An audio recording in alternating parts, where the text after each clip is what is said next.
नमस्कार विद्यार्थी मित्रांनो, उमेद आय एस अकॅडमीच्या ऑनलाईन आणि ऑफलाईन प्लॅटफॉर्मवर तुमचं सर्वांचं स्वागत आहे. तर मित्रांनो, महाराष्ट्र लोकसेवा आयोगातर्फे जी कंबाईन ग्रुप बी म्हणतो किंवा परीक्षा बघा, की महाराष्ट्र गट ब अराजपत्रित सेवा संयुक्त पूर्व परीक्षा जी घेतली जाते, त्याची पूर्व परीक्षेचा काही सिलेबस, कुठल्या कुठल्या पोस्ट भरल्या जातात, याबद्दलची आपण डिटेल माहिती इथे घेणार आहोत.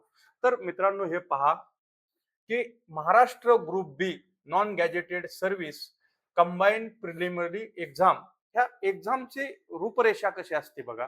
एकतर आपण आता हे तुम्हाला असं नाव सांगितल्यानंतर तुमच्या लक्षात येणार नाही, पण कंबाईन ग्रुप बी म्हटलं की लगेच तुमच्या लक्षात येईल की कोणती परीक्षा ती आहे. त्या परीक्षेबद्दल बघा आपण डिटेल माहिती घेणार आहोत, की ह्या परीक्षेसाठी सिलेबस काय असतो. त्यानंतर एक मिनिट, हा सेटिंग मध्ये आपलं व्यवस्थित होऊ द्या, मग तुम्हाला डिटेल आपण त्याची माहिती घेऊया. तर मित्रांनो, हे पहा, की या परीक्षेचे टप्पे किती असतात. तर संयुक्त पूर्व परीक्षा एक असते बघा. पूर्व परीक्षा ही 100 मार्काची असते आणि या परीक्षेमध्ये 100च प्रश्न विचारले जातात आणि आपल्याकडे 1 तासाचा वेळ दिला जातो.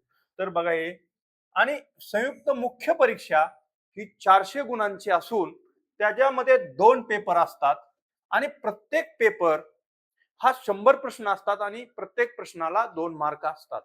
असे पेपर एक आणि पेपर 2 असे 2 पेपर हे मुख्य परीक्षेसाठी असतात. पण सर्वात महत्वाची जी परीक्षा आहे ती पूर्व परीक्षा. कारण बघा, ह्या परीक्षेला जवळपास 3.5 लाख फॉर्म येतात आणि त्याच्यातून मुख्यसाठी पात्र जेवढ्या मुख्यसाठी जागा असतील त्याच्या मल्टिप्लाय जवळपास 16चा रेशिओ घेऊन हे हे आपण मुख्यसाठी पात्र ठरतो. तर मित्रांनो, पूर्व परीक्षेला काय सिलेबस असतो, कसे प्रश्न विचारले जातात आणि ह्याची तयारी नेमकी आपण कुठूपासून कशी केली पाहिजे, याबद्दल मी तुम्हाला सविस्तरपणे आता बोलणार आहे. तर हे पहा, त्यानंतर तिसरा टप्पा हा फक्त पोलीस उपनिरीक्षक म्हणजेच PSI या पदासाठी असतो. शारीरिक चाचणी 100 मार्काची असते आणि ही बघा आता मागील 2 वर्षापासून ही क्वालिफाईंग आहे आणि त्याच्यानंतर त्याच परीक्षेसाठी 40 मार्काची मुलाखत हा टप्पा सुद्धा असतो. पण फक्त कुठल्या पदासाठी असेल तर ते PSI या पदासाठी. आणि इतर पदे बघा, याच्यामध्ये STI जे फेमस पद आहे बघा, सेल टॅक्स इन्स्पेक्टर, हे भरलं जातं. त्यासोबत मंत्रालयाचं ASO हे पद सुद्धा भरलं जातं. आणि 2025च्या JR नुसार ह्याच्यात अनेक संवर्ग वाढले गेलेले आहेत, की आता अजून डिटेल आयोगाची जाहिरातीमध्ये आलेलं नाही, पण जी तुम्ही देणारी 27 ची परीक्षा असेल, 2027 ची, या परीक्षेमध्ये इतर संवर्ग सुद्धा ऍड होतील. त्यासोबत सब रजिस्ट्रार हे पद सुद्धा याच परीक्षेतून भरलं जातं. तर आपण काय पाहिलं, की परीक्षेचे टप्पे, कोणती कोणती पद या परीक्षेमधून भरली जातात आणि आपण त्या पदांची तयारी करण्यासाठी जो बेसिक सिलेबस आपल्याला आयोगाने दिला आहे त्याबद्दलचं मी तुम्हाला इथे थोडक्यात माहिती सांगणार आहे. तर बघा, एक मिनिट, जरा पेज आपण वरती घेऊया.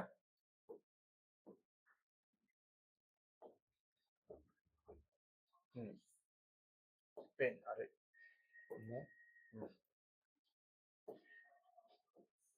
हा, हे पहा. तर इथं आपल्याला आयोगाने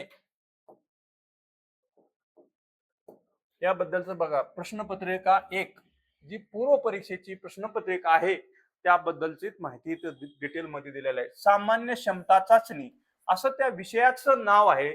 त्याचा सांकेतिक क्रमांक 1121 असल्याचं आपल्याला दिसून येतं.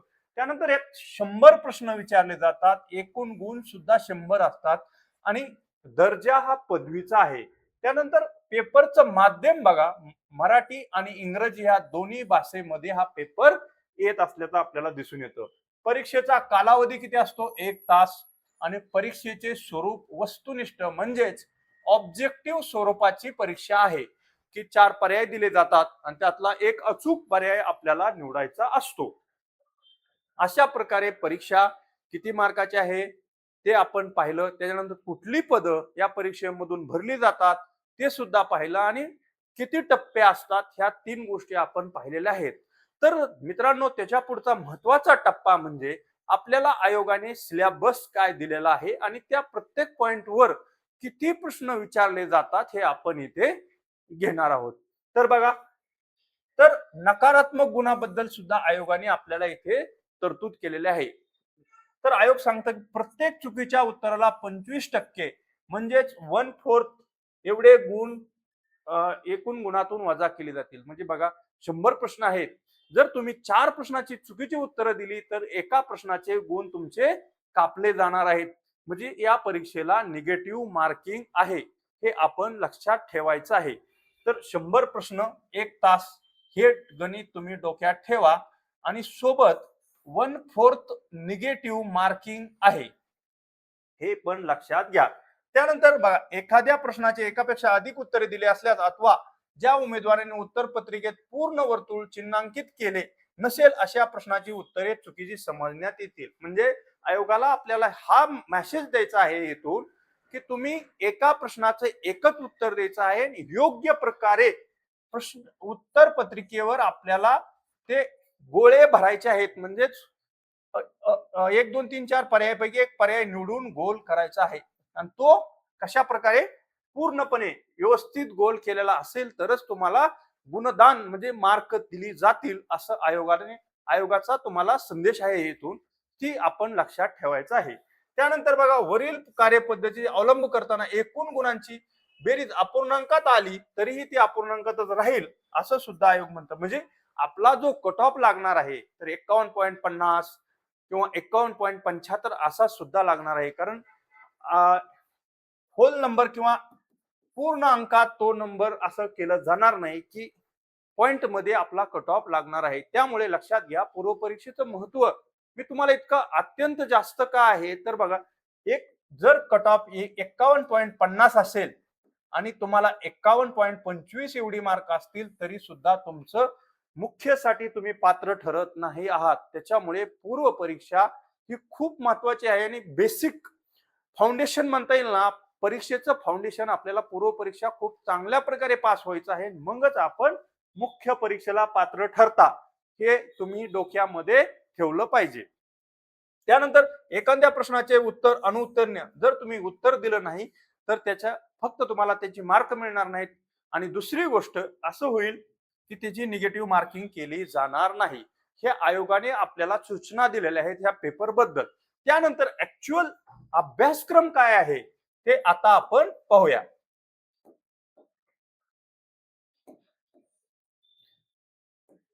तर बघा, अभ्यासक्रम आपल्याला आयोगाने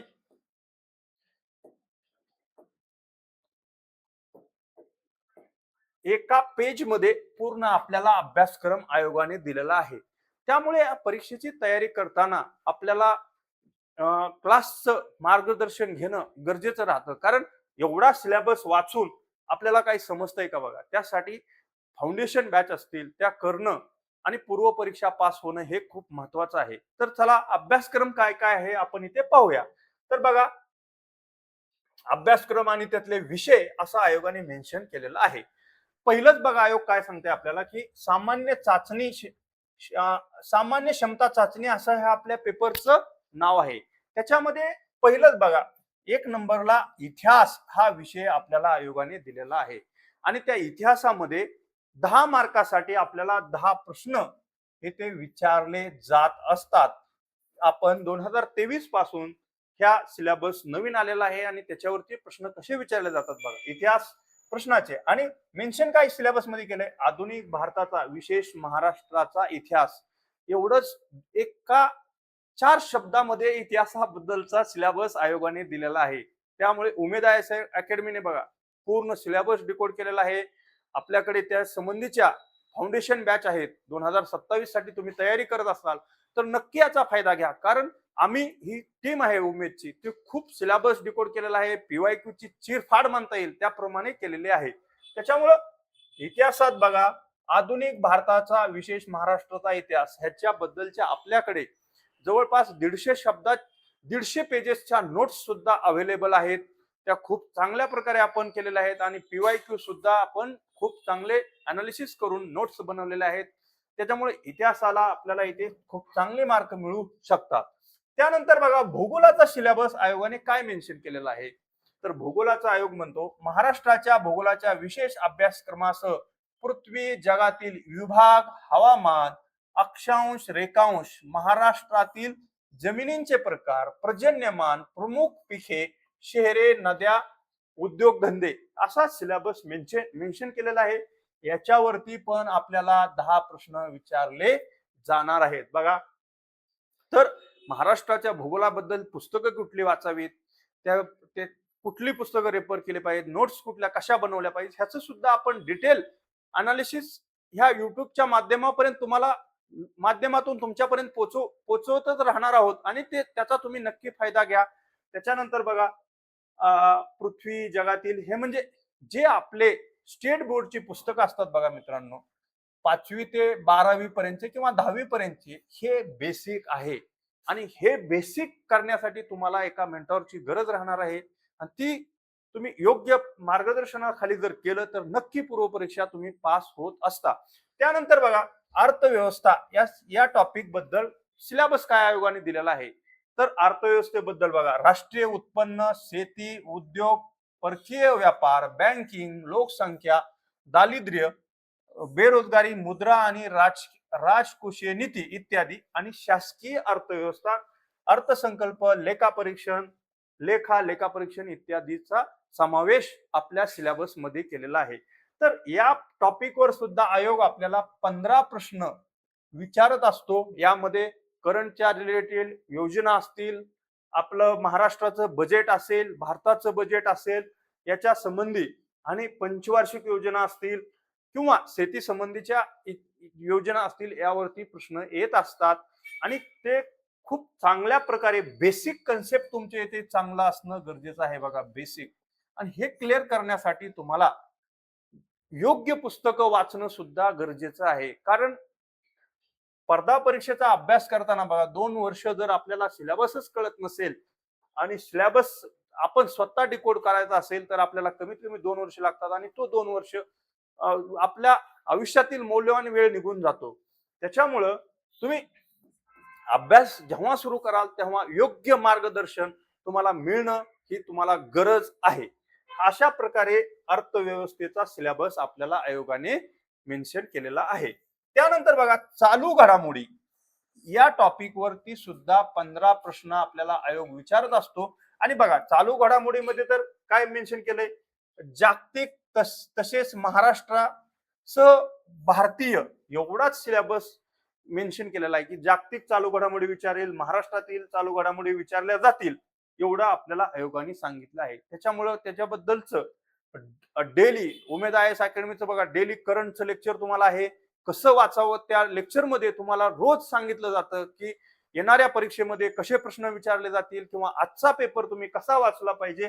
तर उमेद IASचं डेली 8 वाजता तुम्हाला लेक्चर मिळेल. ते लेक्चर सुद्धा तुम्ही पाहू शकता. त्याच्यावरनं तुम्ही अंदाज घेऊ शकता की चालू घडामोडीचा आपण अभ्यास कसा केला पाहिजे.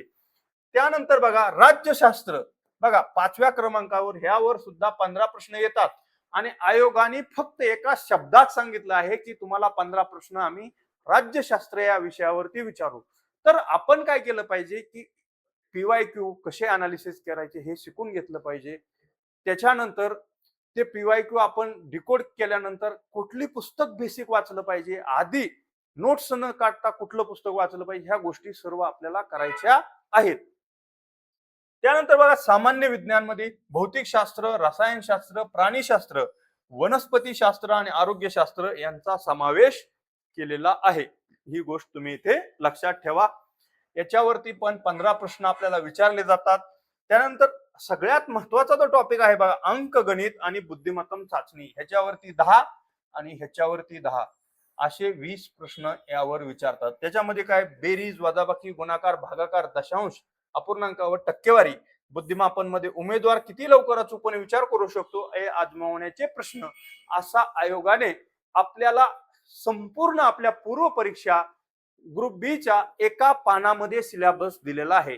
तर एवढ्या सिलेबस म्हणून आपल्याला काही कळतं का तर कळत नाहीये. त्याच्यामुळे तुम्ही बेसिक जे आहे ते आधी कंप्लीट केलं पाहिजे. ते करण्यासाठी नक्कीच तुम्ही उमेद IAS अकॅडमी कडे जे फाउंडेशन कोर्स आहेत किंवा प्री 2027 साठी आपली एक बॅच आहे, स्पेशल बॅच 60+ मार्क कशी मिळतील ह्याची सुद्धा बॅच आपल्याकडे उपलब्ध आहे. तर नक्की तुम्ही उमेद IAS अकॅडमीच्या युट्यूब चॅनलला किंवा अकॅडमीला जे दिलेल्या नंबरवरती कॉल करा आणि तुम्ही संपर्क साधा. त्यासोबत हे तुम्ही पाहू शकता की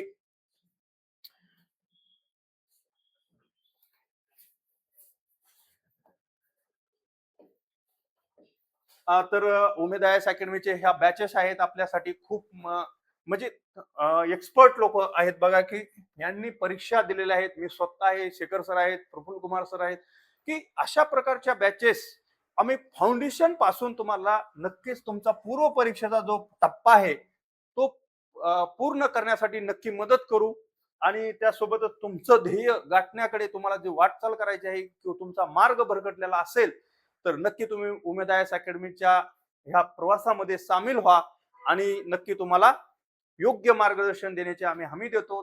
त्यासोबतच उमेद IAS अकॅडमीचे इतर सरळ सेवेचे असतील किंवा MPSC चे असतील, UPSC चे असतील व्हिडिओ युट्यूबवर जे जे उपलब्ध होतील ते नक्की पहा.